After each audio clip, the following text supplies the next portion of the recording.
Guys, this video is sponsored by letsgetchecked.com. In case you're wondering, this is how I check my testosterone levels. And yes, they're still much higher than the average man. There's many good reasons to get your testosterone levels checked, and the easiest way to do it is with Let's Get Checked.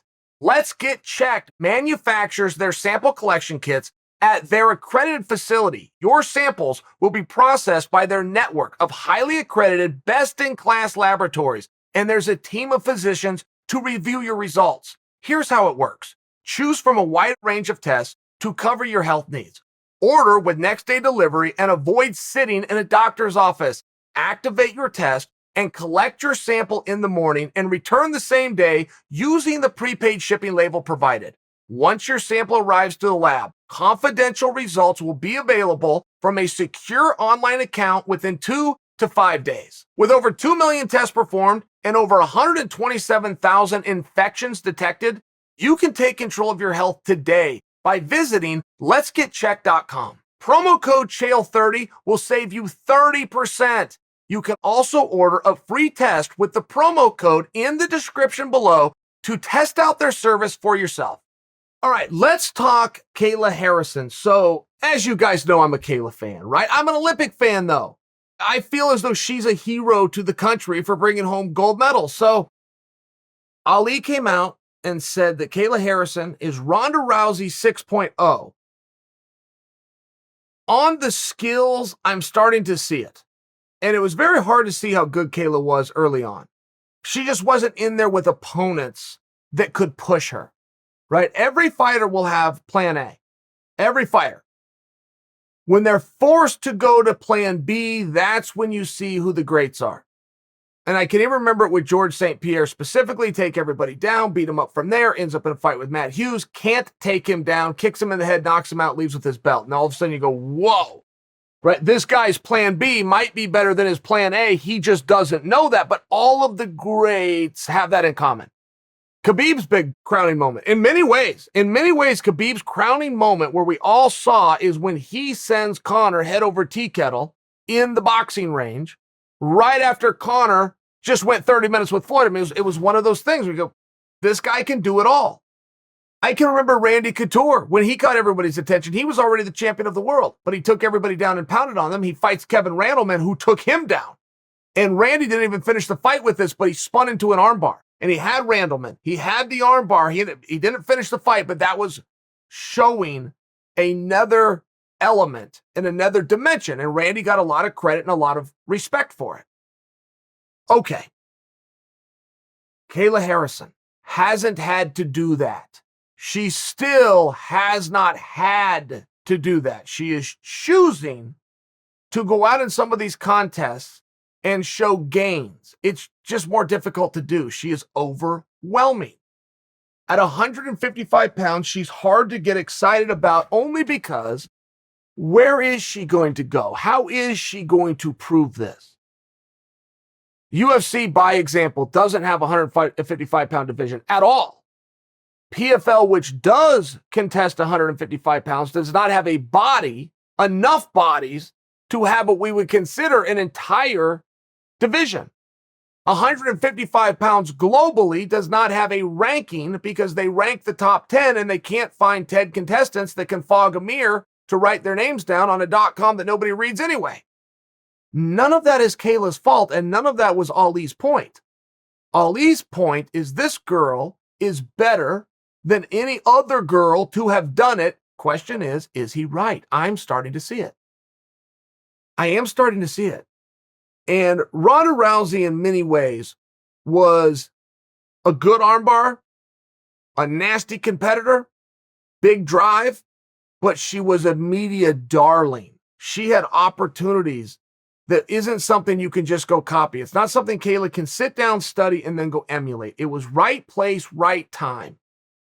Once in a generation, and the generation happened to be Ronda. So I only say that because Kayla can't punish herself. She can't punish herself and be upset if she's not drawing and selling out, sitting on Ellen's couch, moonlighting in the evening over there with Jimmy Fallon. It's a different deal. And it's not because she's less charismatic or did anything wrong or had different contexts or less opportunities. It's really not. She might have some of those things, but that's not what this is. Ronda, right place, right time. So when Ali's talks about 6.0, he's talking about the skills. He's talking about the dominance. And we are seeing improvements from Kayla. If Kayla was never allowed to improve, like just hypothetical, let's have some fun. She never even was allowed to walk through the doors of ATT ever. She was never allowed to train MMA ever. She had to go off residual effects of what she had already learned from her days as an amateur athlete through the Olympics. And go in and compete in MMA. She's still undefeated. She still won the tournament twice. There's nobody that could beat her, and there's nobody that could win a roundabout against her, and there's nobody that went the distance with her. I really believe that. I think she was just that good. I think she was that durable. I think she was adverse to anti-contact. I think she prefers to be in a battle. She understands a point system. She understands when the lights are on. She understands competition. She understands getting her hand raised. Just some of these intangibles that you can only get through a lifetime of competing. She has them. But I'm starting to see some pretty heavy hands. Even if she's doing them from the ground, I'm starting to hear the thud. I'm starting to see the power. I for sure am witnessing a confidence growth. There is stories that she used to train regularly with Amanda Nunes, and that Amanda has stopped those workouts. That Amanda has stopped those workouts, foreshadowing this being a potential future opponent. Now, I'm not here to tell you what happened in the room. I wasn't there. I am here to tell you, if those workouts happened, Kayla should have won just on size. Size does matter. And what both those girls walk around at and what they would have been at those workouts, I don't know. I am accurate when I tell you they would have been different. Amanda covers the spread all the way down to 35. Kayla Harrison said in an interview that I caught at one point, I have not weighed 145 since my junior year of high school. So she's a big, strong gal for the division is my only point. Where does she go and when can she get the opportunity to prove that she is in fact 6.0? We can't just make these things happen. We also need some information from her, which is primarily, can you get to 145 pounds? Is that a lifestyle change? Physiology-wise, is this possible? Do you have a vision and a plan, or are you settling in at 155 and saying the whole world's going to have to change for me? That's a tough plan, but we have seen it before. And Ali's the one making the comparison to Ronda Rousey. We saw it for Ronda Rousey. We saw an entire division being allowed entrance and television time because of Ronda Rousey.